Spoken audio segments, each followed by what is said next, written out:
Minecraft Square, and today I'm going to be showing you how to make metallic slime without pigment. So as you can see, this slime is super pretty and shiny, and it's creamy. But I did not use any pigment, didn't use any glitter either. And so in this video, I'm going to be showing you how to make metallic slime without pigment.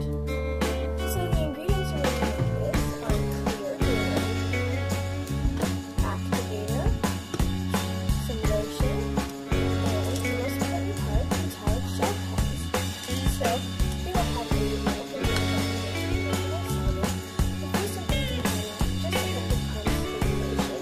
Now this actually doesn't make it foggy since the metallic pigment covers it up anyway, and adding lotion into clear slime makes it activate super easily, so that's why I like doing it. The next thing I will be adding is some glue. So I'll add about that much, leaving a little room